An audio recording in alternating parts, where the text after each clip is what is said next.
Un antojito muy bueno está para mi novia. Moro al disco con arroz cremoso, un clásico de Santiago del Estero. ¡Qué rico!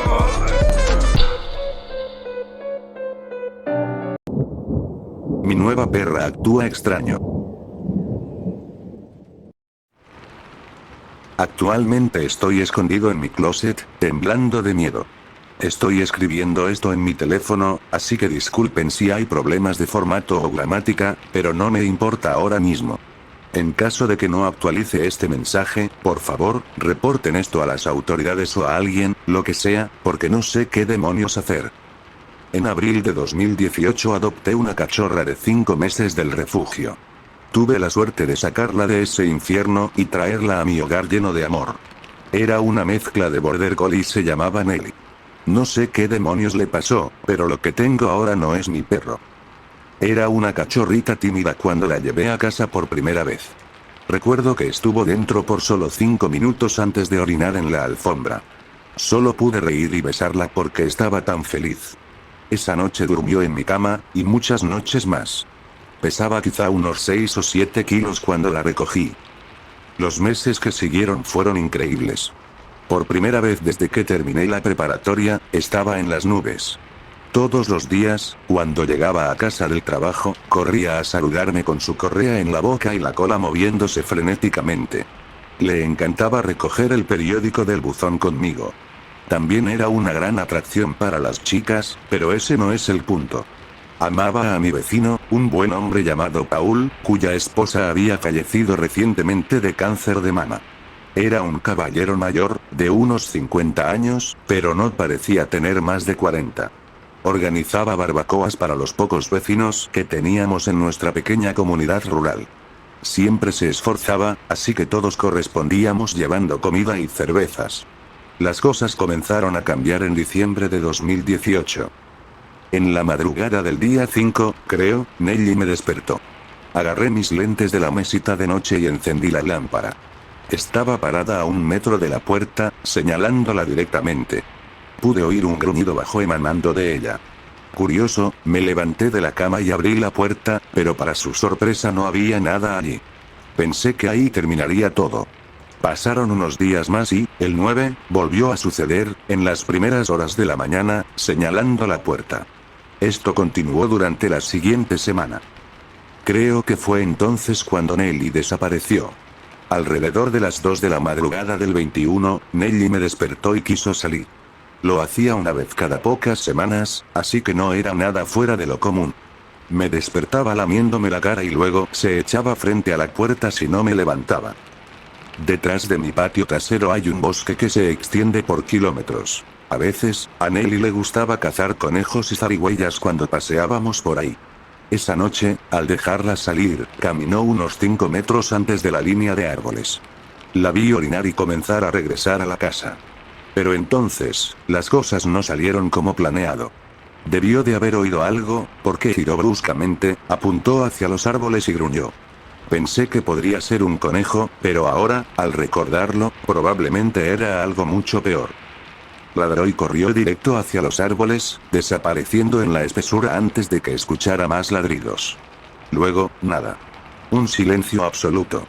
Estaba a punto de tomar una linterna y ponerme mis botas, pero entonces los árboles empezaron a moverse. No había viento. Fue perturbador, por decirlo menos. Luego se detuvieron. Llamé su nombre y esperé. 1 minuto después, salió de entre los árboles y volvió a entrar. No le di importancia y volví a dormir. Debería haberlo pensado. Conforme pasaron los meses, las cosas se pusieron raras. Ya no quería salir a caminar, comía menos y comenzó a adelgazar. Decidí cambiar su dieta de croquetas a carne. Le gustó. Le gustó mucho. A veces, corría al bosque para cazar conejos o cualquier cosa que pudiera atrapar. También noté que comenzó a crecer. No gorda, sino más grande, aunque parecía más delgada al mismo tiempo. Luego dejó de jugar con sus juguetes, lo cual me inquietó mucho, porque su amado pato de goma con sonido, que le compré el día que llegó a casa, siempre estaba con ella. Ahora yacía acumulando polvo en la esquina de mi habitación. Pero empezó a mostrar un extraño interés por las barbacoas que organizaba Paul. un interés excesivo. Honestamente, eso debió ser una señal de advertencia. Eso fue el 26 de febrero de 2019. En las semanas siguientes, lamentablemente, personas murieron. Todo empezó de manera pequeña, aunque eso suena mejor de lo que realmente fue. Los ancianos murieron primero. Por triste que pareciera, todos pensamos que era por la edad. Luego llegaron los detalles. Detalles horribles. Fueron asesinatos, violentos y sangrientos.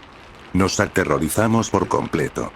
Paul y yo comenzamos a comunicarnos mucho más de lo habitual, enviándonos mensajes cada hora o algo así solo para asegurarnos de que todo estaba bien, o tal vez con alguna llamada.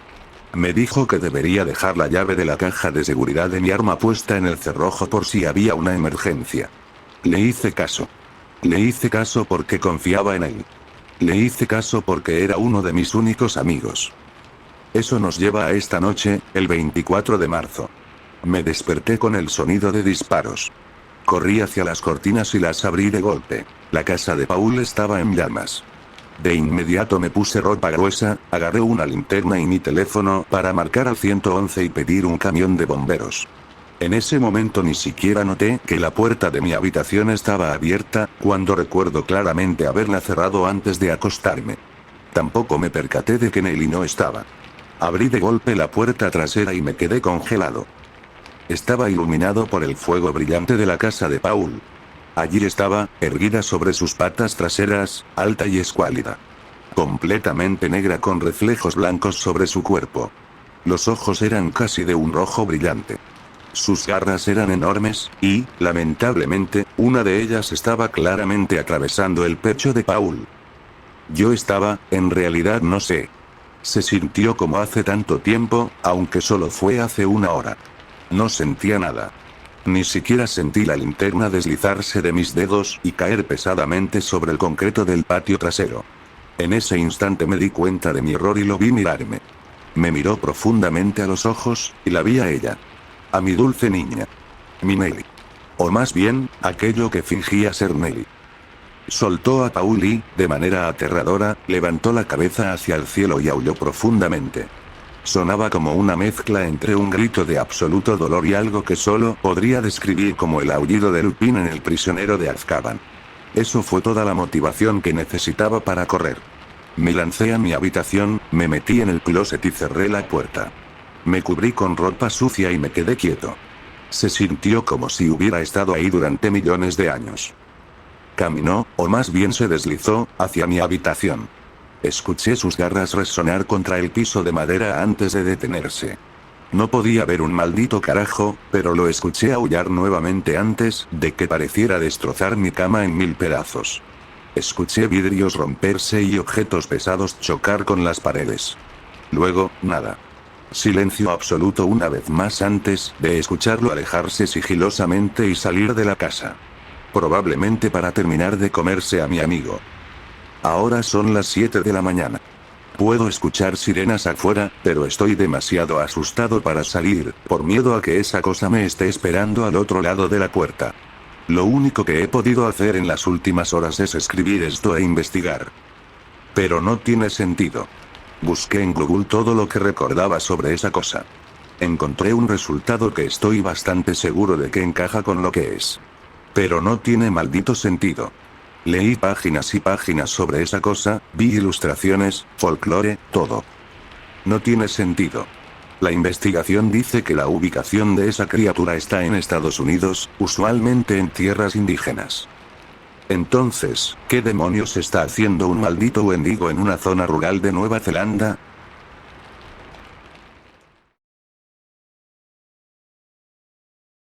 Creo que mi perro ya no es mi perro. Cuando era niño, crecí en una pequeña comunidad pesquera en la parte oriental de Canadá, rodeada por el Golfo de San Lorenzo y el bosque boreal. Todo el terreno abarcaba aproximadamente 4000 pies cuadrados, con una población aún más pequeña repartida a lo largo de la calle principal, la única carretera que cruzaba nuestro pequeño pueblo, y casas de campo ampliamente espaciadas entre áreas de árboles que habían sido convertidas en residencias domésticas cuando la agricultura dejó de ser rentable. En total, nuestra comunidad estaba rodeada por una vasta extensión de océano y un aparentemente interminable mar de árboles, que cubre más del 55% de todo Canadá. Pasé la mayor parte de mi vida cazando en esos bosques, así que puedes imaginar mi alegría cuando mis padres me consiguieron un perro de caza. Sandy era un perro pastor de Shetland, y aunque estaban más adaptados para pastorear y rastrear ovejas en llanuras verdes que para perseguir conejos y ciervos en bosques densos, eso no me impidió llevarlo conmigo en cada excursión que pude. Sandy había estado a mi lado en suficientes salidas de caza como para acostumbrarse a despertarse justo antes del amanecer, y en algunas ocasiones ayudó a rastrear animales pequeños como ardillas y conejos en áreas considerablemente grandes del bosque. Sandy no era mi propiedad, ni lo trataba como si me perteneciera. Sandy era un miembro de la familia, mi mejor compañero y mi amigo más fiel. Recuerdo con cariño todas las veces que se sentaba en el asiento delantero de la camioneta sin que nadie se lo indicara, listo para dar un paseo en cualquier parte del bosque a la que lo llevara. Honestamente puedo decir que nunca habrá un perro que llene el vacío que Sandy dejó en mi vida. Encuentro que los amantes de los perros entienden ese sentimiento más que otros. Era 30 de octubre, el primer día de la temporada de caza de ciervos. Había estado hablando con mi familia sobre llevar a Sandy, mi equipo de caza y algunos suministros a una de las cabañas que mi abuelo poseía en sus mejores años, ubicada en un camino sin nombre a unos cientos de kilómetros en medio del bosque, para pasar unos días. Esto fue recibido con muchas protestas, pero nada iba a detenerme de aprovechar la oportunidad de buscar caza en un área que no hubiera sido saqueada por cazadores ilegales antes en el mes. Todo estaba empacado en la vieja Ford azul, incluido Sandy, y unas horas después estábamos instalándonos en una de las antiguas cabañas aisladas de mi abuelo. Aquí es donde todo se torció. Sandy, lo siento mucho, mucho. Había pasado la mayor parte de mi vida en la naturaleza. Solo hubo un puñado de ocasiones en las que las cosas se pusieron extrañas para mí, pero generalmente todo puede explicarse con razones científicas. Por eso desestimé el comportamiento extraño de Sandy en las primeras noches, atribuyéndolo a los nervios de un perro que puede oír los lejanos sonidos de coyotes, lobos, osos y alces. Este era un territorio intacto, por supuesto. Había habido mucho tiempo para que la vida silvestre también se asentara aquí. La primera noche fue bastante normal. Puse la cama de Sandy en la esquina de la sala de estar, junto al televisor que parecía salido de principios de los años 90. Pensé que le daría la opción de tener un lugar donde acostarse por un rato, a pesar de que 9 de cada 10 veces dormía acurrucado conmigo. Cerca de las 10 de la noche, Sandy miró fijamente la puerta de madera y gimió. Supuse que necesitaba hacer sus necesidades y abrí la puerta para dejarlo salir, sin preocuparme de que mi mejor amigo se alejara demasiado de mí. En lugar de eso, se sentó justo dentro de la puerta, mirando hacia el borde del bosque más allá del sendero. Yo también me quedé parado y observé por unos minutos antes de decidir que solo había escuchado a algún animal cerca de la cabaña. El resto de la noche fue bastante normal, y Sandy durmió conmigo sin problemas. La segunda noche, atribuí lo extraño al estrés de Sandy. Más temprano ese día habíamos caminado unos kilómetros por el bosque más allá de la cabaña, y creí escuchar el sonido de ramas quebrándose bajo algo pesado. Esperaba que no fuera un alce, porque mi escopeta no tendría oportunidad, pero algo cambió en Sandy, algo que no noté en su momento. Se agazapó sobre sus patas traseras, con las delanteras presionadas contra el suelo. Sus labios se retrajeron sobre sus dientes y gruñó hacia la nada. Pensé que intentaríamos cazar de nuevo más tarde, si aquello se había ido y él se sentía mejor, pero una vez dentro de la cabaña, no quiso moverse. Incluso cuando intenté sacarlo para que hiciera sus necesidades, se sentó en la puerta y lloró, suplicándome que no lo obligara a salir. No lo presioné. Si hacía pis en el suelo, que así fuera. Sandy nunca se había portado mal antes. Podía perdonar un accidente o dos si realmente no quería salir. Debe ser un oso. Pensé, antes de cerrar la puerta con llave y dar por terminada la noche. La tercera noche es donde todo se fue al infierno, y todavía no entiendo completamente lo que pasó. Sandy no comió en todo el día. Logré cazar un conejo en la madrugada, cuando Sandy decidió que ya no quería estar afuera más de lo necesario y se retiró dentro para pasar el día. Lo cociné, le eché un poco de salsa y se lo di a mi perro. No lo hacía todo el tiempo, pero pensé que hoy era una ocasión especial, y tal vez un premio lo pondría de mejor humor para otro paseo al día siguiente. Sandy no lo tocó. Ni siquiera lo olió.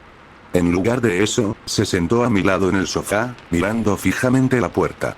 Lo metí bajo uno de mis brazos y él apoyó su cabeza sobre mi regazo, sin apartar la mirada de esa puerta.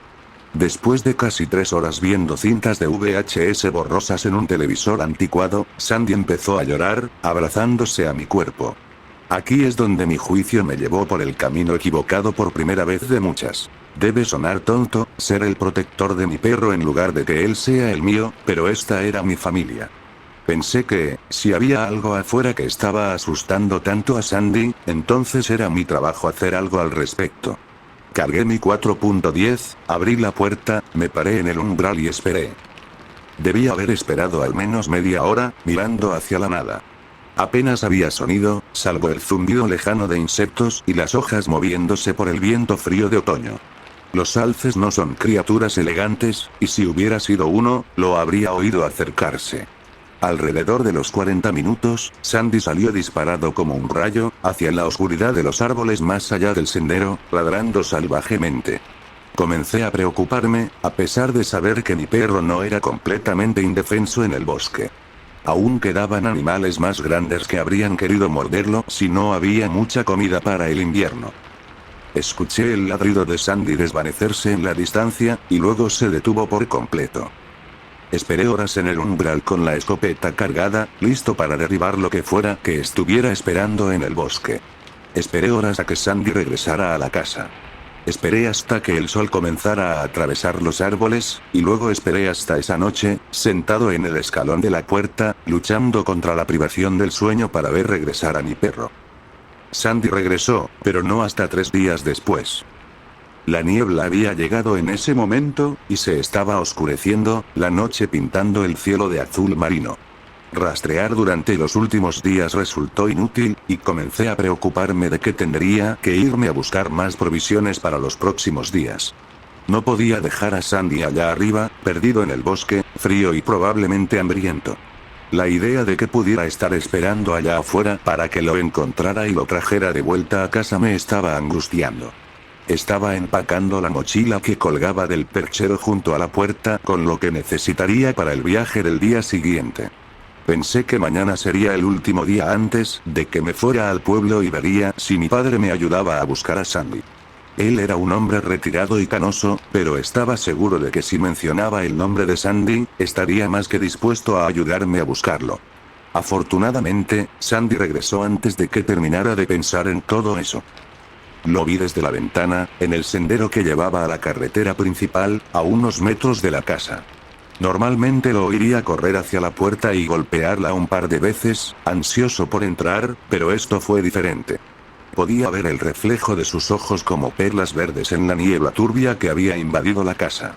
Por un momento pensé que podría ser otro animal, pero la silueta de su cuerpo entre las espesas nubes bajas era inconfundible. Aún así, a pesar de mí mismo, dudé.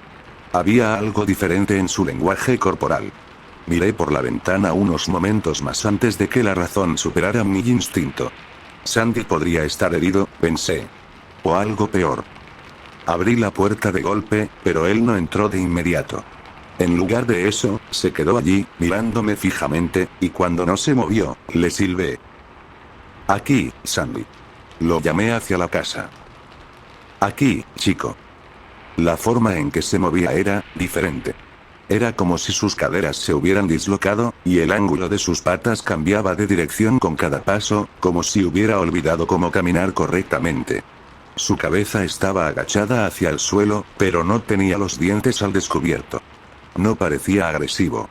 La única manera de describir la mirada que me dio fue vergonzosa, como si acabara de meterse en algo que no debía y yo le hubiera gritado por ello. Pensé que podría hacerse daño saltando al escalón elevado si se había dislocado las caderas, pero lo hizo bien. Su mitad trasera se movió un poco, extrañamente, y sus patas casi se doblaron bajo él, pero no cayó. Se sentó en el escalón y no apartó su mirada de mí. No fue hasta que me aparté completamente del umbral, abrí la puerta de par en par y esperé a que entrara que se movió. Directo hacia su cama. No se detuvo en mi mano ni me olió. No esperó que lo acariciara ni saltó sobre mí como solía hacer. Fue directo a su cama, donde se sentó y me observó por un largo rato después. Volví a la película que estaba viendo. Lo llamé un par de veces, pero no respondió.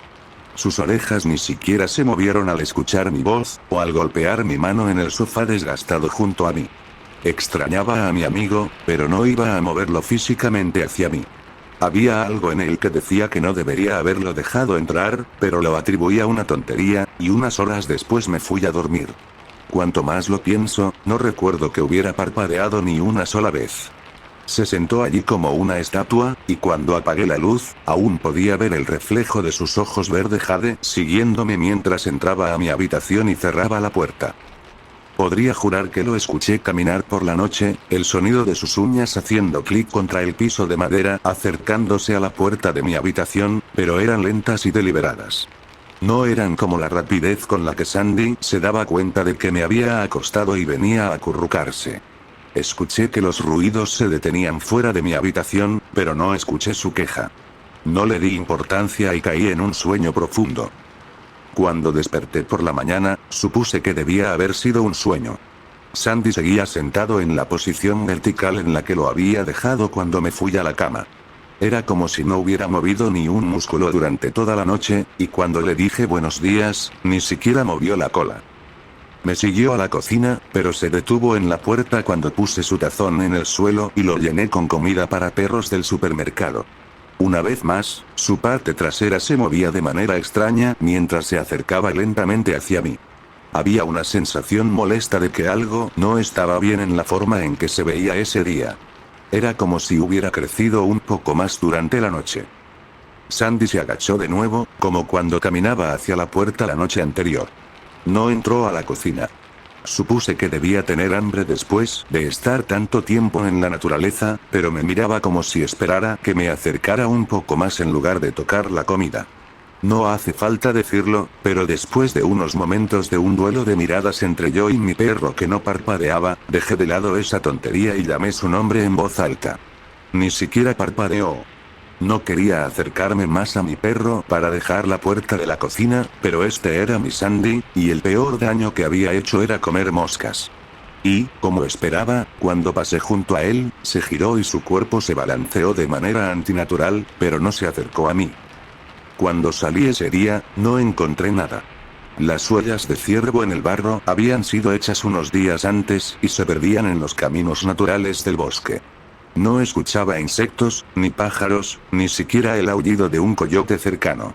Los únicos sonidos a kilómetros de distancia del campamento eran mi respiración y el crujir de las hojas bajo mis pies. Cuando el sol comenzó a ponerse, empecé a regresar, pero debí haber empaquetado mis cosas y haberme ido. Justo detrás de un grupo de árboles, con la casa apenas visible más allá de la colina, descubrí la razón por la que los animales habían abandonado el lugar. Generalmente, cuando ocurren muertes masivas de animales, suele significar que algo está mal en el área de la matanza, y los animales salvajes suelen ser lo suficientemente inteligentes para largarse. Incluso los gatos están instintivamente diseñados para no beber agua cerca de donde está su comida, porque si ves un animal muerto cerca de un arroyo, pensarías que el agua está contaminada y buscarías otra fuente de agua. Cientos de ardillas habían sido destripadas y esparcidas por el césped en un círculo casi perfecto. La mayoría de ellas habían sido desolladas vivas, pero cuando me di vuelta para vomitar todo lo que había en mi estómago, había unas docenas que estaban al revés. No pude evitar vomitar repetidamente mientras trataba de caminar alrededor del círculo de pequeños órganos y cuerpos triturados, no solo por la vista, sino porque el olor era indescriptible. No sé cuánto tiempo habían estado allí, pero si hubiera encontrado esto antes, me habría ido de inmediato con Sandy. Gradualmente, los cuerpos desaparecieron y los restos dispersos de ardillas muertas dejaron paso a algo aún mayor. A solo unos metros de ese campo de alimentación tan macabro, encontré un ciervo. Parecía como si algo hubiera decidido desollarlo vivo desde la piel hasta el cuello, y colgó parte de la piel sobre una rama como si estuvieran cortándola.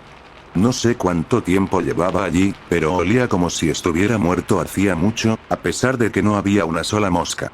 La cabeza había sido cortada limpiamente justo por encima de los hombros, y cuando me di cuenta de que los órganos habían sido removidos, cambié mi paso de caminata a trote. Afortunadamente, la cabaña no estaba tan lejos. Vomité una vez más, me limpié la boca con la manga de mi camisa y miré hacia la casa para ver a Sandy observándome desde la ventana. Traté de razonar conmigo mismo, decirme que el comportamiento extraño de Sandy podría haber sido por trauma. Sé que suena tonto pensarlo ahora, pero en ese momento era la única explicación razonable que tenía para no volverme loco. El cuerpo alargado podría haber sido solo la soledad afectándome. Sandy se había dado cuenta de que algo andaba mal en este lugar, y en el momento en que lo notó, debía haber tomado esa advertencia y salir de allí. Cuando cerré la puerta detrás de mí, comencé a empacar la comida y los elementos esenciales de vuelta en cajas, moviéndome rápidamente para intentar meter mis cosas en la camioneta antes de que llegara la noche. Sería peligroso tratar de moverme por los senderos de noche, ya que las colinas de la montaña eran empinadas, y con la oscuridad total y mis únicas compañeras siendo las luces de mi camioneta, hubiera sido fácil resbalar en un barranco y nunca más ser escuchado. No quería quedarme una noche más, pero no tenía otra opción. Había llegado a la casa justo antes de que el sol se pusiera por completo, y estábamos bañados en un cielo azul marino nuevamente. No presté atención a Sandy. Simplemente se quedó en su cama y me observó empacar. Pensé que no pasaba nada, que al día siguiente tiraría sus cosas en la camioneta y estaríamos de vuelta en la ciudad antes de la noche. Al mirarlo por un momento, tuve la sensación pasajera de que se veía un poco más largo ese día, y cuando me acosté, me costó bastante conciliar el sueño durante las siguientes horas. Debió haber sido cerca de las 4 o 5 de la mañana cuando lo escuché. El sonido de un silbido. El mismo silbido que yo usaba para llamar a mi perro. Entré en un sudor frío cuando me di cuenta de que quienquiera que hubiera masacrado a esas ardillas, colgado la piel y dejado lo que no necesitaba, muy bien podría haber entrado en mi casa. La puerta de mi habitación no hizo ningún sonido cuando la abrí lentamente, afortunadamente. Esperé un momento, escuchando a alguien llamar a mi perro durante unos segundos más antes de atreverme a asomar la cabeza desde el marco de la puerta para ver quién podría haberle hecho daño a Sandy. La puerta exterior estaba abierta. Lo único que vi fue la parte trasera de Sandy, demasiado larga y delgada, casi enrollada alrededor de la parte trasera de la puerta. Su mitad delantera estaba afuera. Lo que sea que había estado imitando a mi perro, estaba silbando lentamente, llamando a Sandy.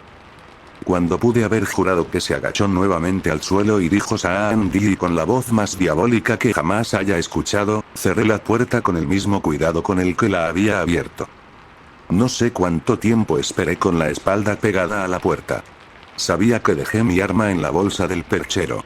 Sé que no dormí.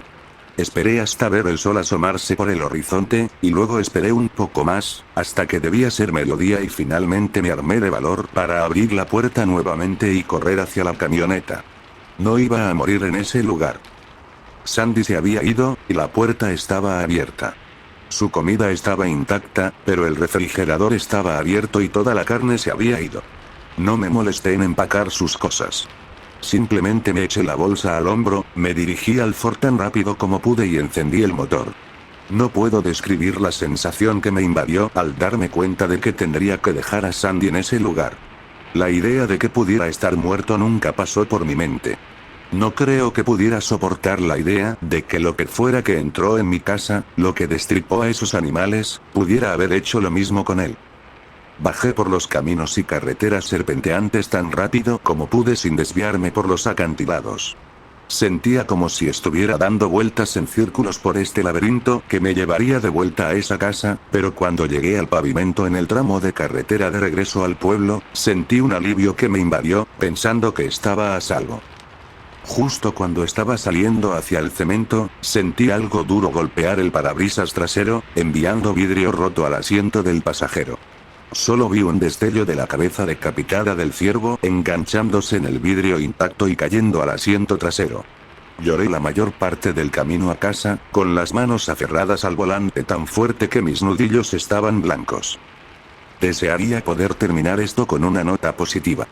Desearía poder decirles que encontré a Sandy en casa, esperándome. Desearía poder decirles que eso fue todo, una experiencia traumática en el bosque que superaría con el tiempo. Anoche, me costó dormir. Estuve repasando todo mi viaje a la montaña Kelly en mi cabeza. Pensé que no dormiría por un tiempo, y me quedé allí, escuchando el viento pasar por mi ventana abierta. Podría jurar que escuché el silbido con el que solía llamar a mi perro, viniendo del borde del bosque.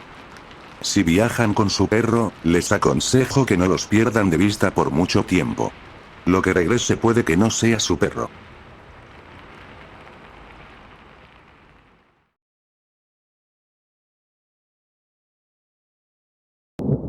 Después del accidente.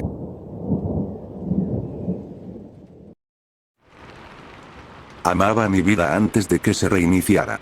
Era un hombre de 52 años, con una esposa, muchos hijos y mi propio negocio que me permitió mudarme con mi familia a una casa de clase media alta. Puedo recordar todo de esa vida.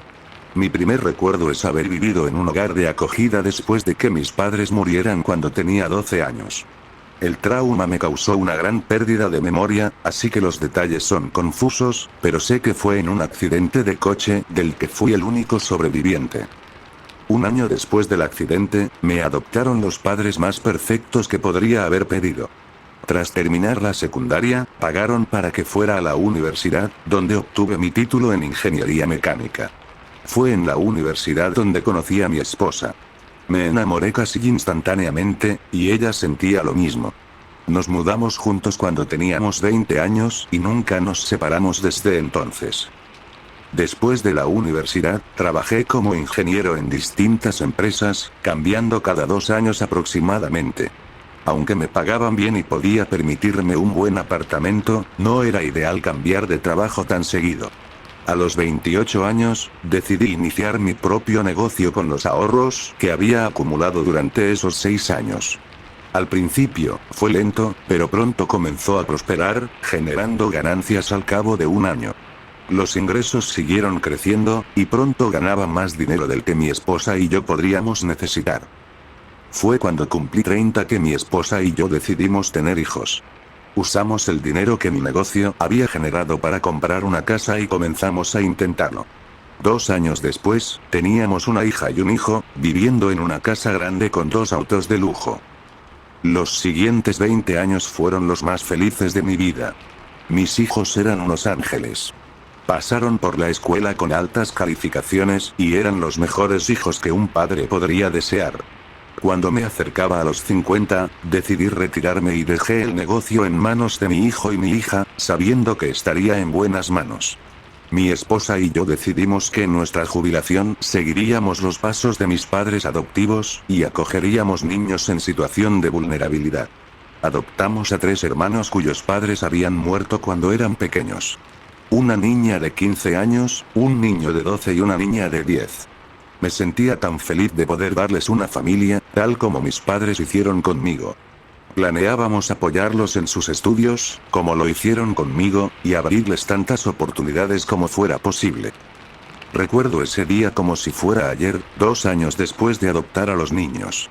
Fue un día completamente normal. Me levanté, preparé el desayuno para mis hijos y los llevé a la escuela. Pasé por mi oficina para ver a mi hijo y a mi hija y asesorarlos en algunos temas financieros. Regresé a casa con mi esposa, vimos una película juntos y luego fui a recoger a los niños. Cenamos el famoso guiso de mi esposa y comimos en familia alrededor de la mesa. Hablamos sobre nuestro día, luego enviamos a los niños a hacer la tarea. Más tarde, los acosté y me fui a la cama con mi esposa. Ambos leímos un libro durante unos 30 minutos antes de apagar las luces y quedarnos dormidos. Esperaba despertar en mi casa la mañana siguiente y seguir con la misma rutina encantadora, pero no fue en mi hogar donde desperté. Desperté en un hospital. No sabía por qué estaba allí. Tenía tubos conectados a mi cuerpo, varias agujas en el brazo y podía escuchar el pitido de un monitor cardíaco. Un par de médicos estaban parados junto a mí, con una expresión de asombro en sus rostros. Me miraron durante un rato antes de salir de la habitación apresuradamente. Me quedé mirando la luz penetrante sobre mí. Me sentía diferente al día anterior. Lentamente llevé mi mano a mi cabeza y noté una cabellera completa que no estaba allí antes. Pasé la mano por mi rostro, sintiendo la piel lisa donde antes había una barba. Todo era diferente. No sabía dónde estaban mi esposa o mis hijos, ni entendía por qué me había quedado dormido en mi casa y había despertado aquí. Pasaron un par de minutos antes de que los médicos regresaran, acompañados por media docena de personas que no reconocía. Parecían haber estado llorando. Cuando vieron mi rostro, comenzaron a llorar aún más, aunque parecían felices. Una mujer se acercó y me puso la mano en la mejilla. Expresó lo feliz que estaba de verme y cómo pensó que había muerto. No entendía por qué pensaba eso ni por qué le importaba tanto. Un hombre se acercó y la rodeó con el brazo. No lo reconocí al principio, pero cuando dijo las palabras: "Estoy tan feliz de que estés vivo, hijo", mi cerebro se inundó de recuerdos. La realización me golpeó como un camión. Fue como si un globo de recuerdos ocultos explotara en mi mente. Mi cabeza comenzó a doler mientras recordaba a mis padres y cómo murieron cuando tenía 12 años. El horrible accidente de coche, sus cuerpos inmóviles y la vacuidad en sus ojos. Habían pasado 40 años desde ese día, y verlos ahora envió una oleada de emociones confusas a través de mí. Finalmente hablé, dejando salir todas las preguntas que tenía a la vez. ¿Dónde han estado? Los vi morir. ¿Dónde está mi esposa? ¿Dónde están mis hijos? ¿Por qué desperté aquí? ¿Por qué no los he visto desde el accidente, mamá? ¿Y tú, papá? Quiero ver a mi familia. Las expresiones confusas y preocupadas de todos en la habitación fueron mi única respuesta. Entonces, me di cuenta de que mi voz era diferente. Sonaba como un niño otra vez, cuando el día anterior era un adulto hecho y derecho. También empecé a notar otros cambios. Mi audición era mejor, mi cuerpo se sentía más pequeño. Miré hacia abajo y mi pecho era pequeño y sin vello. Volví a mirar a mis padres y ellos no habían cambiado. Tenían moretones y cortes en el rostro, pero no parecían un día más viejos desde la última vez que los vi. Después de un minuto de silencio ensordecedor, comencé a sollozar incontrolablemente. Las semanas siguientes estuvieron llenas de confusión y depresión. Tenía 12 años de nuevo. El accidente que pensé que había matado a mis padres casi me mata a mí, y había estado en coma durante 2 meses. Me negaba a creer que esto fuera real, tratando de convencer a todos de que estaba soñando, de que no eran reales y que despertaría al lado de mi esposa en cualquier momento. Me llevó un tiempo aceptar las cosas. Mi esposa nunca existió.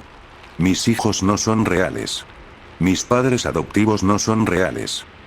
Ha pasado 1 año desde que desperté en esta vida. Voy a la escuela, veo a personas que no reconozco pero que saben mi nombre, amigos que no recuerdo. En mis clases de secundaria me enseñan cosas que ya sé. Asisto a terapia 3 veces a la semana, tratando de superar la vida que tenía. Me siento deprimido todos los días, sabiendo que estoy empezando desde cero, que nunca volveré a ver a mi esposa y a mis hijos. ¿Por qué no pude morir y seguir viviendo en la vida que soñé? Todavía rezo para despertar junto a mi esposa cada vez que me duermo. Los recuerdos de mi vida aún están claros, pero puedo sentir cómo poco a poco se desvanecen.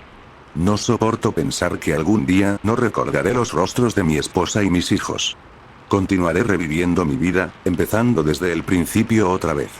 Sé que no pudo haber sido todo inventado.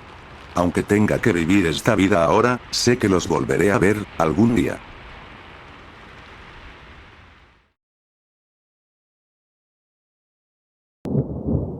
El Dr. Balmer.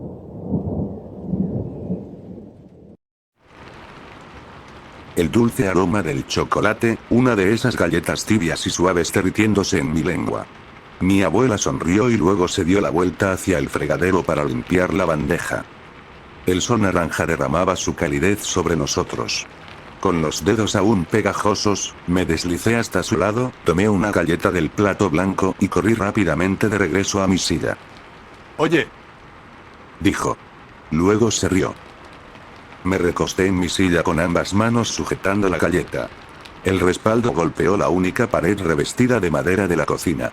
Un sonido sordo, hueco. Entonces mi silla resbaló. Durante esas 2 semanas en el hospital, el sol naranja y el aire dulce del chocolate llenaron mi cabeza. Tal vez sea por eso que ese momento sigue tan vívido en mi mente. Cada vez que lo recuerdo, puedo colocar mi mano de nuevo en la escena. La frialdad de la silla de madera y el calor de los rayos del sol sobre mi piel. Es el último recuerdo en el que aún puedo ver a mi abuela con cabello castaño. La película que vive en mi cabeza carece de final. La caída. Es el mejor de cientos de recuerdos en esa cocina. El casero de mis abuelos era un cirujano que había vivido en la casa durante años. Después de casi una década alquilándoles la casa, el Dr. Balmer, reconocido mundialmente por su experiencia con pulmones y corazones, se había convertido en su amigo. Para entonces, yo tenía 19 años, y ella era 2 años menor que yo. No me atrevía a hablarle, pero desde el momento en que apareció cerca del buffet hasta el momento en que milagrosamente desapareció del salón, la observé.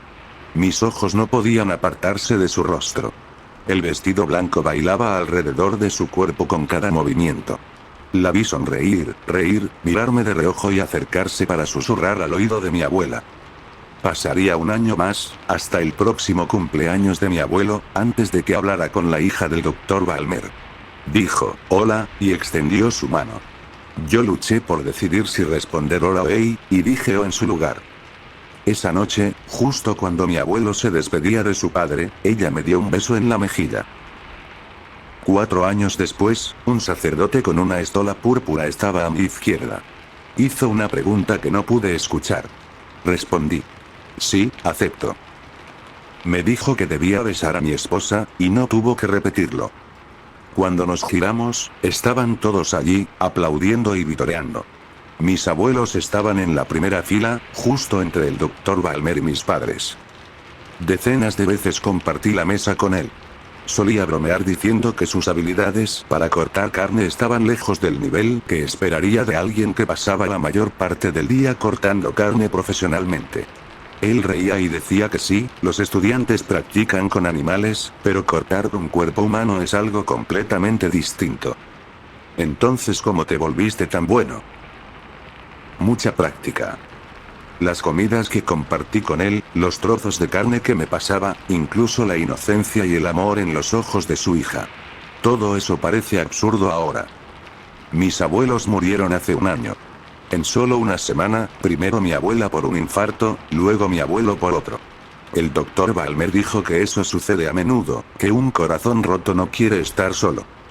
Quitamos sus pertenencias de la casa. Algunas se vendieron, otras se donaron, el resto fue para mi hermana y para mí. Cajas llenas de recuerdos.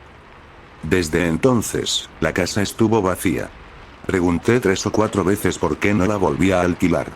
Dijo que no quería. Que la casa debía quedarse como estaba. Fue por accidente que encontré su contrato de alquiler. De alguna manera debió haberse mezclado con los álbumes de fotos. Estaba a punto de tirarlo. Entonces vi el número en la línea que especificaba la renta. $1. Durante casi 20 años les alquiló la casa por solo $1 al mes. Primero me asombré de su generosidad. Una cascada de cosas amables que había hecho inundó mi conciencia. Pero con las horas y los días, cuanto más pensaba, más extraño parecía. Mis abuelos nunca habían sido pobres. Nunca habrían necesitado caridad. Ambos tenían trabajos poco calificados. No ganaban mucho, pero eran ahorrativos. Si acaso, siempre parecían tener demasiado dinero. Durante unas semanas, la idea rondó por mi mente. Imágenes de su bondad desinteresada se mezclaban con pensamientos sobre lo que podrían haber hecho por él, los secretos que podrían haber guardado. Entonces me llamó.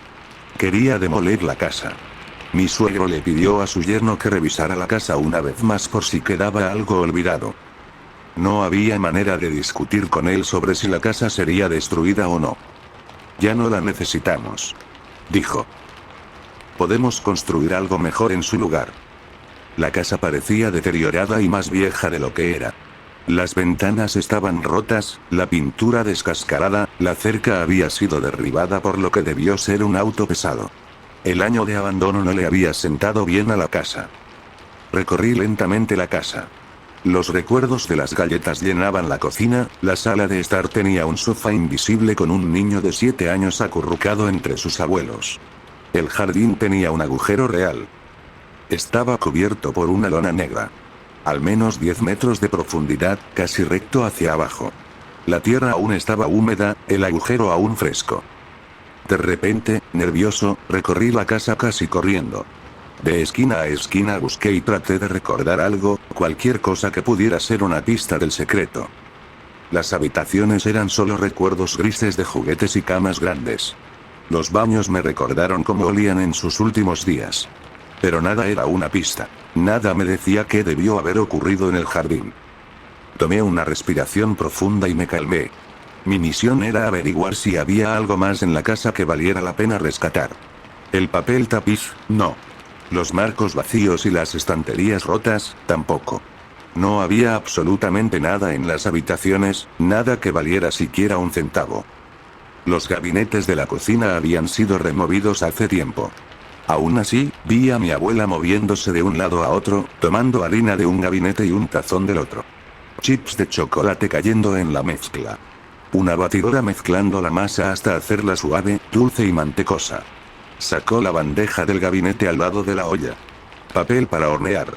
Cucharadas de masa sobre el papel. El horno parecía cálido. Sonrió cuando la bandeja desapareció dentro. Luego, sin pausa, la sacó de nuevo. El olor invadió mi nariz. Hizo que los vellos de mis brazos se erizaran. Me pasó la galleta. Justo lo suficientemente enfriada como para no quemar mis dedos. Me senté en la silla. La galleta desapareció y me levanté para robar otra mientras limpiaba la bandeja. Oye, dijo. Luego se rió. Me volví a sentar. La silla se inclinó hacia atrás. El respaldo golpeó la única pared revestida de madera en la cocina. Un sonido sordo. Un sonido sordo, hueco. La caída. Intenté agarrarme de una barra metálica. Una luz. Dolor en mis brazos y cabeza. El doctor Balmer. Algo blanco sobre mi rostro. Oscuridad. El adulto que soy entendió. Primero intenté empujar y tirar, pero fue inútil. Luego simplemente arremetí con mi hombro contra la pared hasta que las primeras tablas cedieron, y luego se rompieron. Una tabla cayó al suelo. Un picaporte metálico. Mi mano adulta en el picaporte. Un chirrido fuerte. La puerta se abrió. Escaleras. El interruptor de luz funcionó. Cuando vi la mesa metálica, lo vi de nuevo. El doctor Balmer, justo frente a la mesa. Se giró. Algo brillante estaba en su mano derecha.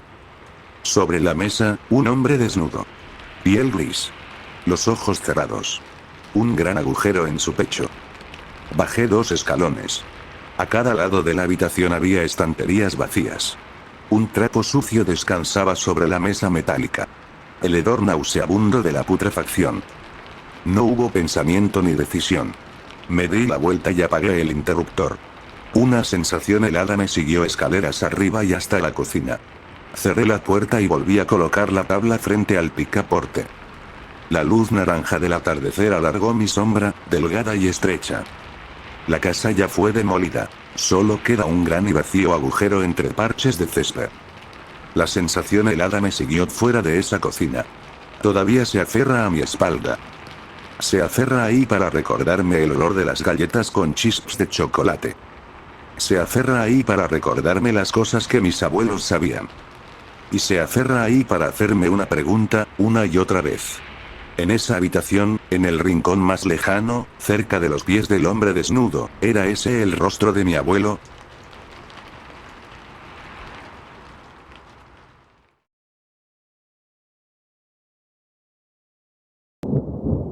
Aparecen charcos grisáceos en mi departamento. Un jueves, hace 2 meses, entré a la cocina y noté un pequeño charco de agua grisácea en el piso. Una enorme mancha húmeda y gris cubría el techo. Llamé a mi casera de inmediato. Le dije que había una fuga y que probablemente se había roto una tubería o que se había acumulado agua en el techo plano. Me dijo que enviaría a alguien de inmediato. Le pregunté si necesitaba la llave, y me dijo que no. Supongo que soy un idiota. Asumí que la falta de llamadas durante el día era una buena señal y que, cuando llegara a casa, todo estaría arreglado. Sentí cierta inquietud durante el viaje de regreso. El autobús era lento y mis pensamientos comenzaron a desbordarse. Me regañé a mí mismo por ser ridículo. Nada de ridículo. Desde afuera, el bungalow se veía bien. Introduje la llave en la cerradura, la giré y empujé la puerta. Inmediatamente me recibió un olor a agua vieja y moho. Si alguna vez limpiaste un acuario viejo cubierto de algas, sabes de lo que hablo. El agua y los escombros ya habían llegado al pasillo. La cocina parecía como si hubiera sufrido un terremoto. Pedazos de madera, cemento, material de aislamiento y pintura descascarada estaban por toda la cocina. El agua gris y pegajosa cubría no solo el centro de la habitación, donde el techo se había derrumbado, sino que parecía haberse salpicado en todas las paredes y muebles. El olor a agua vieja estaba acompañado por un hedor penetrante a podredumbre. Parte del agua parecía haberse filtrado en pequeños regueros hacia todas las habitaciones. Había pequeños charcos o manchas grises secas en cada habitación. Primero, la casera se disculpó profusamente. Luego, cuando los trabajadores llegaron y le dijeron que no había ninguna tubería rota, me culpó a mí. Dijo que debía haber hecho algo al techo. Uno de los hombres sugirió que debía haber sido agua de lluvia. Agua que se filtró por pequeños agujeros en el techo y se acumuló durante semanas, meses, tal vez incluso años, en el material de aislamiento del techo. Entiendo por qué mi casera sospechaba que yo había hecho algo. Básicamente, desde la primera semana de mudarme, me había quejado de la pintura que ocasionalmente se desprendía de las paredes y del techo, pintura acumulada en tantas capas que había sido pintada una sobre otra. El bungalow necesitaba urgentemente una renovación, y ella lo sabía, pero no quería gastar dinero en él. Este bungalow, demasiado caro para su estado, era su vaca lechera, y quería ordeñarla hasta que muriera, o mejor dicho, hasta que el techo derrumbado matara a alguien. Yo solo me quedaba porque estaba cerca del trabajo. Durante 3 semanas tuve que levantarme media hora antes para asegurarme de ducharme antes de que llegaran los constructores. Por las noches, volvía a casa y encontraba un nuevo olor. Plástico, yeso, material aislante en polvo, era difícil imaginar qué hacían exactamente los 4 hombres durante el día. Pero no solo dejaban olores. También dejaban basura evidente que terminaba tirando yo porque nunca se molestaron en hacerlo. Vivía entre el desorden, comía mi cereal rodeado de montones de basura hasta que la tiraba yo mismo. De algún modo, era curioso observar los diferentes materiales que componían mi hogar. Era fascinante intentar adivinar para qué se usaría cada cosa. Los rollos negros pegajosos seguramente eran para el techo, los rollos amarillos y esponjosos claramente eran aislamiento, las tablas de madera y placas de yeso seguramente serían parte de mi futuro techo. La basura era más difícil de identificar. Por supuesto, también estaba el yeso amarillo, empapado en algún tipo de agua grisácea y cubierto de una baba mohosa. Pedí a los constructores 3 veces que se deshicieran de él, y al final lo hice yo porque solo verlo me daba náuseas, sin mencionar el olor. Arrastré el material amarillo viscoso, parecido a un malvavisco, dentro de grandes bolsas negras y las saqué afuera. Fue en el fondo de la pila donde encontré la bolsa blanca. La llamo bolsa porque no sé cómo más llamarla, y mi primera impresión fue que debía ser una bolsa. Pero la textura era diferente, era flexible y resistente como una bolsa, pero también parecía tener una estructura, un patrón de escamas estaba impreso en el material. Odiaba a los constructores. Odiaba que usaran mi dormitorio como lugar para fumar. Odiaba que comieran mi comida, especialmente mi pan, durante el día. Odiaba que dejaran orina en el asiento del inodoro y agua sucia por todo el apartamento. Estaba feliz cuando finalmente terminaron. El techo parecía un remiendo porque la casera dijo que yo debía encargarme de pintarlo. La cocina y el pasillo eran un desastre, y unas pocas manchas persistentes de masa pegajosa seguían en la encimera de la cocina y fuera de la puerta principal. Pero, en general, estaba feliz de estar solo de nuevo. Por 2 días viví entre el desorden, luego llegó el fin de semana y finalmente tuve tiempo para limpiar. Pasé 4 o 5 horas limpiando el apartamento. No logré deshacerme del olor a humo viejo ni del omnipresente olor a agua mohosa. Aún así, después de esas 4 horas, me senté en mi sillón y, por primera vez en semanas, tal vez incluso meses, me sentí relajado. Verdaderamente relajado hasta el fondo. Me quedé dormido así. Me desperté a las 3 de la mañana porque la luz seguía encendida. Me dirigí al dormitorio y casi tuve un ataque de rabia. Había agua en el piso. Agua grisácea, ligeramente espesa. El techo se veía perfectamente bien. Sin agujeros, sin goteo, sin manchas húmedas. La limpié y revisé las paredes y el piso en busca de posibles fugas. Nada. A las 4:30 de la madrugada finalmente estaba en mi cama. Cada noche aparecían unos cuantos charcos más de agua grisácea. Se lo conté a la casera, y me regañó diciendo que debía ser más responsable. En ese momento tomé la decisión mental de mudarme, pero solo ahora es realmente una decisión consciente, solo ahora es un hecho. Me tomó todo un mes superar mi negación. Los charcos siempre aparecían en los mismos lugares. A los pies de mi cama, justo al lado de la puerta, en la entrada del baño, y en varios puntos de la cocina, especialmente cerca del refrigerador. No había ninguna fuga, y el aire no estaba lo suficientemente húmedo como para generar charcos completos de líquido, mucho menos de líquido grisáceo. Después de una semana, encontré un patrón común. Primero busqué los puntos repetidos para tratar de entender de dónde venían las fugas o el líquido acumulado en el techo. Ya había identificado los 3 lugares que mencioné antes, pero de vez en cuando aparecían manchas húmedas en medio del pasillo o cerca de la puerta trasera. En la segunda semana, ya con los puntos repetidos identificados, observé el techo y las áreas circundantes con cuidado. Aún así, no había señales de que ningún líquido se filtrara por las muchas grietas en el techo, y ciertamente no lo suficiente como para formar un charco. En la tercera semana, me rendí con los charcos. Me aseguré de que todas las ventanas estuvieran cerradas y revisé todas las áreas sospechosas buscando señales de humedad. Pero, siendo sincero, el trabajo me tenía agotado y simplemente no quería pensar en nada de eso. Ni siquiera me molestaba en limpiar los charcos a menos que se hicieran demasiado grandes. Me sentía desesperanzado. El olor había impregnado mi ropa, y hasta en el trabajo parecía salir de mi piel, como si yo mismo estuviera lleno de agua sucia y grisácea. Al final de la tercera semana, los charcos se detuvieron de repente. No hubo más. Me preguntaba más por qué habían desaparecido que por qué habían estado allí en primer lugar. Aún así, lo único que sentía era alivio y felicidad, una profunda sensación de liberación. Volví a dormir bien. 6 días seguidos sin charcos. Eso nos trae al día de hoy. Eso nos trae a la razón por la que estoy en un hotel que no puedo pagar.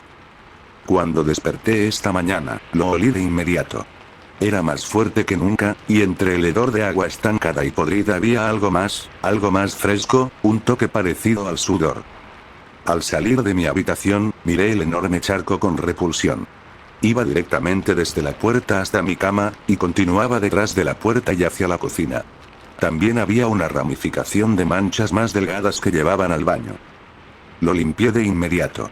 Sabía que llegaría tarde al trabajo, pero no quería regresar a casa solo para encontrarme con más líquido sofocante empapando las tablas baratas del suelo. Empecé en el baño porque parecía lo más fácil. Luego pasé a la cocina y limpié el líquido. Tuve que cambiar el agua de limpieza 2 veces para quitar todas las marcas grises del suelo. Finalmente regresé a mi habitación. Definitivamente era la peor de todas las habitaciones, y me pregunté por qué no me había despertado con el ruido que seguramente debió hacer la inundación de líquido. Acababa de cambiar el agua de limpieza por tercera vez cuando me di cuenta de que el charco continuaba debajo de la cama. Levanté la manta y empujé la cama hacia la esquina más alejada. La cama se movió. El charco parecía haberse extendido aún más bajo la cama. De repente, algo blanco apareció. Algo blanco y delgado como una bolsa de plástico. El textil arrugado y rasgado estaba empapado de agua grisácea. Por su tamaño y forma, era solo un poco más pequeño que yo. Lo empujé con el trapeador. Una esquina se dobló y vi un pedazo de pan. Un pedazo de pan fresco justo al lado de la parte superior de la bolsa blanca. Me tomó casi un minuto reconocer de dónde lo había visto antes. Lo reconocí por el patrón de escamas. Entonces, solo me tomó un segundo darme cuenta de lo que era. No era una bolsa. Era una piel mudada.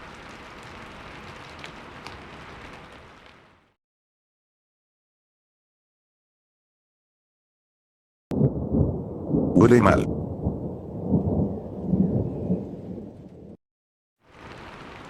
Lo primero que la gente solía preguntar era sobre los bichos. Lo siento mucho por eso. Nací sin sentido del olfato. Oh. Decían siempre. ¿Pero no notas los bichos? Los bichos. Por todas partes. Claro que los veía, cómo me seguían. Moscas, en su mayoría, pero también muchos otros. No es que no quisiera ducharme. Mi madre también me hacía ducharme todos los días, ella solo nunca explicó por qué. Nadie me dijo por qué. Todos asumieron que yo sabía, y en lugar de decirme que olía mal y cómo solucionarlo, concluyeron que yo era discapacitado y, por lo tanto, solo estúpido, sucio o loco. En 22 años nadie me dijo eso.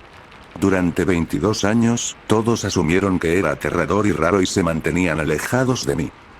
Afeitarme, estilizar el cabello, asegurarme de que mi rostro estuviera impecable, hacer ejercicio todos los días antes de ir a la escuela y al trabajo, lo intenté todo.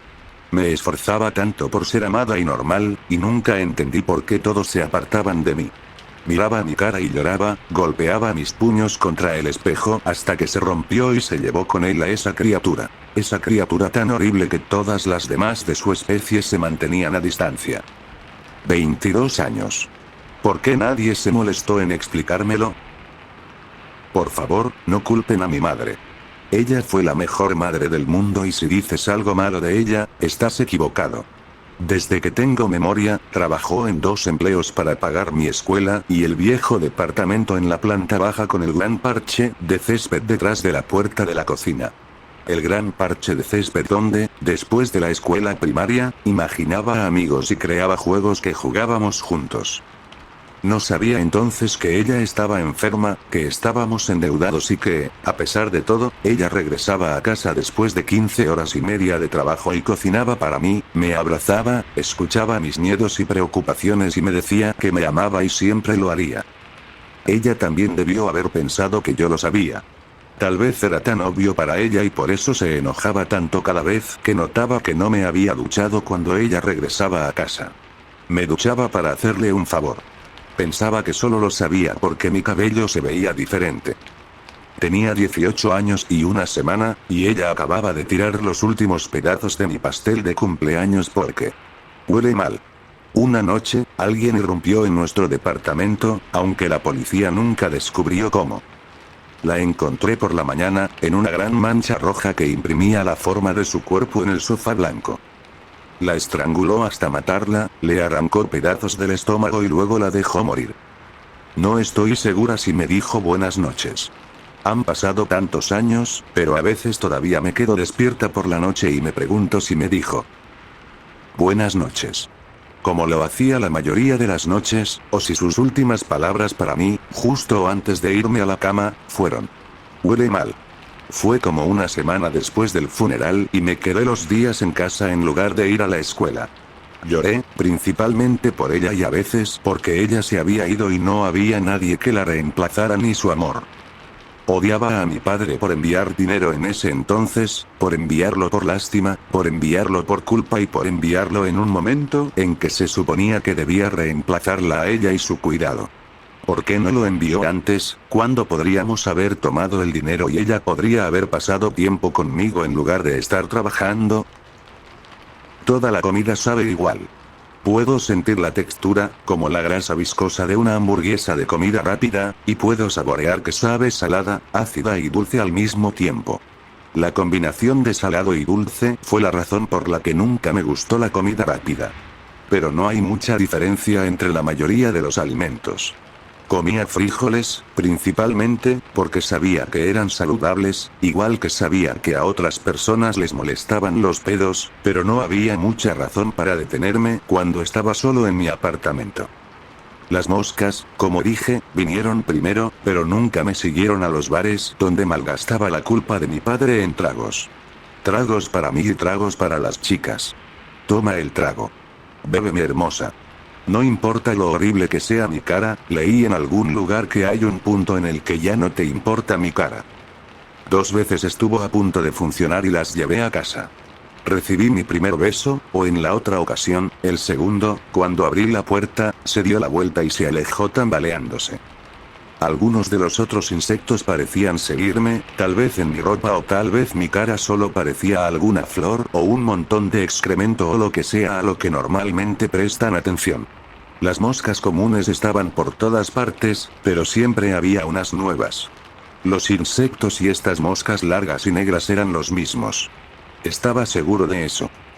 A veces los mataba, los insectos y las moscas, pero eso no ayudaba y parecía cruel, así que dejé de matarlos. Era mi sueño lo que los mataba. Nunca dormía muy tranquilo. Es el mismo problema que con mi sentido del olfato, hay algo suelto en mi cerebro. Alguna parte no está conectada con la otra. Sueños vívidos, muy vívidos, que a veces me hacían hablar, golpear y sentarme mientras dormía.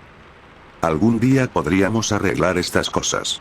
Eso fue lo que el doctor le dijo a mi madre cuando tenía 16 años y finalmente había ahorrado lo suficiente para pagarme la resonancia cerebral de su bolsillo. Pero no con la tecnología de hoy. Ahora estoy tomando medicación. No son baratas, pero mientras estuve internado fueron gratis, y no creo poder vivir sin ellas ya. Los sueños y los golpes han desaparecido y en la mayoría de las noches todo lo que veo es negro y todo lo que hago es quedarme acostado entre las mantas. A los 19 comencé a correr y poco después a levantar pesas. 1 hora de cualquiera de los dos en la mañana, justo entre la cama y el desayuno. Siempre había matado insectos y moscas mientras dormía. Estaban allí, yo me giraba sobre ellos y cada pocos días encontraba sus cuerpos aplastados en mis sábanas o almohada. Cuando cumplí 22, después de una semana vaciando vasos, fue cuando noté que los cuerpos muertos de Titina estaban allí todas las mañanas. Un día había 2, ambas verdes con cuerpos reflectantes. Estaban ambas en mi almohada, como si las hubiera aplastado con mi cara mientras movía la cabeza de izquierda a derecha. Había más entonces, de noche a noche. Al menos 2, a veces 3, luego 4, luego 5. Tuve problemas para conciliar el sueño. Los oía y los sentía venir. Los aerosoles para insectos ayudaban y cambiarme al sofá también, pero los aerosoles me daban arcadas y el sofá me hacía dormir aún peor. Mejor algo que se arrastra por tu pierna que dolor de espalda todo el día. Lo otro, y me costó reconocerlo, fue que me despertaba con un mal sabor en la boca. Un sabor ligeramente dulce y algo amargo. No muy diferente al de la comida rápida, pero no tan malo. El sabor estaba allí, todos los días, y empeoraba cada día. Algunas mañanas encontraba pequeños pedazos de algo negro entre mis dientes. Me cepillé los dientes más. Había más pedazos y más insectos. Empecé a usar una mascarilla facial, pero todas las mañanas la mascarilla se caía de mi cara. Hubo un día en que me desperté con un picor en los labios y mi lengua empujó algo suave y amargo. Había un insecto, del tamaño de una yema de dedo, muerto, aplastado entre mis labios y mis dientes. Un día o 2 después comenzó el vómito. Rojo y marrón, mezclado con grandes trozos de algo negro y amargo. Sabía que debería haber ido al médico. Debería haberle dicho algo a alguien, pero no había mucho dinero y la única persona a la que pensé que podría pedirle ayuda nunca contestaba y nunca me devolvía la llamada, no importaba cuántas veces le dijera que lo extrañaba y le agradeciera los 300 que me enviaba cada mes. Ella tocó mi puerta una mañana de sábado. Abrí y ella presionó una mano contra su boca. «Dios mío», dijo. «Ahora entiendo por qué los otros inquilinos siguen quejándose de ti. ¿Por qué?» Ella dio un paso atrás. «¿Estás loco? ¿No te hueles a ti mismo?» «No», dije. «Nací sin. ¿Son esos insectos en ti? ¿Son esos insectos?» Me quité algo del hombro. «Oh», dije. «Tal vez. Dios mío, eres asqueroso», dijo. «Por todo lo sagrado, deja entrar aire aquí, deshazte de esas cosas y toma una maldita ducha». «¿Una ducha? ¿Qué te pasa? ¿Estás loco? ¿Eres alérgico al agua? ¿No te hueles?» «No, nací». Con una mano presionada sobre su cara, dio otro paso atrás. La otra mano movía de un lado a otro. Te quiero fuera de aquí. Pero, por favor, yo. No. Te quiero fuera de aquí. Tienes un mes. Y te cobraré por cada uno de esos insectos que encuentre. Le escribí un correo para explicarme. Perdón por los insectos. Nací sin sentido del olfato. Luego vacié la ducha y, por primera vez en meses, sentí el agua tibia correr por mi espalda y sobre mis brazos, cuello, cabello y rostro. Esa noche, mi piel se sintió más suave que antes. Dormí con la ventana abierta. Me desperté con un sabor amargo y dulce en la lengua y trozos negros en mi tos. Había al menos 8 insectos muertos en mi cama. Y no hubo respuesta al correo, ni ese día ni al siguiente. Al tercer día, en su lugar, llegó una carta, un aviso de desalojo. Cada noche, con la ventana abierta, había más insectos. Los trozos negros se mantenían, y también los vómitos, casi todos los días. No pude encontrar un nuevo departamento, ni uno que pudiera pagar. Ni siquiera cuando me duché. Dejé la mayoría de los muebles. 2 maletas llenas de ropa, eso fue todo lo que tomé. La casera ya me estaba esperando. Tomó mis llaves y se las entregó a 2 limpiadores. Llevaban mascarillas en sus caras. Caminé por la calle, recto, mayormente, a veces giraba a la derecha. Tenía una idea vaga de dónde estaba el río con sus puentes. Por la tarde, hambriento, cansado y perdido, pasé cerca de un coche de policía. Quería preguntarles el camino, pero antes de que pudiera, salieron del coche y se acercaron a mí. Gritaron algo y, un momento después, estaba en el suelo con las manos esposadas. Esa noche, en un colchón delgado con un marco de cama de metal, me costó dormir. Debí haberme quedado dormido en algún momento. Recuerdo haberme despertado. Los gritos, el garrote en mis rodillas y luego en mis costillas, la sangre en mis manos. Dicen que lo ataqué mientras dormía. Lo estrangulé hasta dejarlo inconsciente, pero afortunadamente no estaba muerto. Aún así, dicen que le arranqué un trozo de carne de la herida. Me hicieron un lavado de estómago de inmediato. Fue entonces cuando encontraron también los trozos negros. Los limpiadores fueron los que encontraron los 2 cuerpos. Justo debajo de mi cama.